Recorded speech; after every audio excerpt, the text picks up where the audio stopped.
नमस्कार, मी विभावरी देसाई. कांतास किचन शोच्या नवीन आणि फ्रेश एपिसोड मध्ये मी तुमच्या सगळ्यांचं स्वागत करते आहे. आजचा एपिसोड नॉनव्हेज लवर साठी स्पेशल आहे आणि मी आज दाखवणार आहे बोंबलाचं तिकलं. सो चला तर मग आजच्या एपिसोडचं बोंबलाचं तिकलं बनवूया.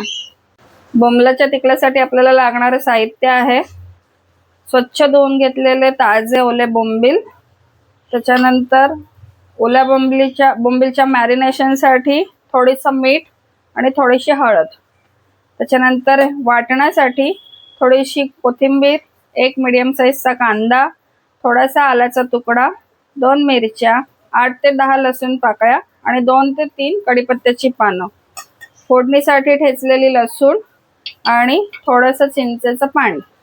सो चला तर मग आजचं बोंबलाचं तिकलं बनवूया. बोंबीलला आपण थोडंसं मीठ आणि पाव चमचा हळद हे टाकून घेऊन छानपैकी मॅरिनेट करून घेणार आहोत आणि 5 ते 10 मिनिटं ते मॅरिनेशनसाठी झाकून ठेवणार आहोत. सो मी आता त्याला फक्त हळद आणि मीठ लावलंय आणि आपण 5 ते 10 मिनिटं ते मुरण्याची वाट बघायची. तोपर्यंत मी हे आपल्या हिरव्या वाटणाचं मस्तपैकी मिक्सरवरून छान स्मूथ पेस्ट करून घेते. आता ते हिरवं वाटण मी करून घेतलेलं आहे दिलेल्या साहित्यामध्ये. आता आपण बोंबलाच्या तिकल्याची फोडणी करणार आहोत. सो मी लंगडी तापवत ठेवली आहे, त्याच्यामध्ये अगदी आपण थोडंसं तेल टाकणार आहोत, 2 ते 3 चमचे. जास्त तेल टाकायचं नाही, अगदी फोडणीपुरतं थोडंसं 2 ते 3 चमचे टाकायचे. चांगलं तापवून घ्यायचंय तेल. तेल चांगलं तापलं की त्याच्यामध्ये ठेचलेली लसूण टाकायची आणि ती छानपैकी परतवून घ्यायची.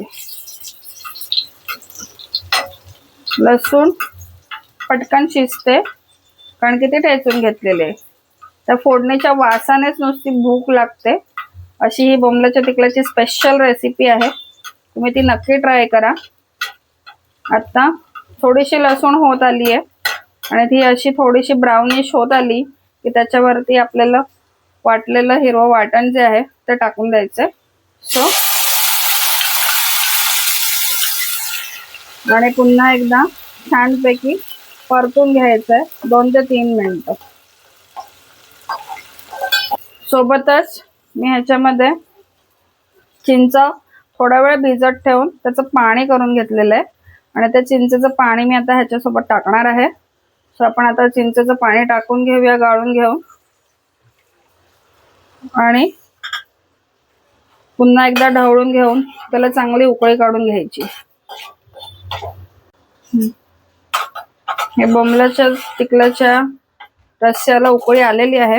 आता त्याच्यामध्ये थोडंसं मीठ, कारण की आपण बोंबलाला ऑलरेडी टाकून घेतलंय मीठ.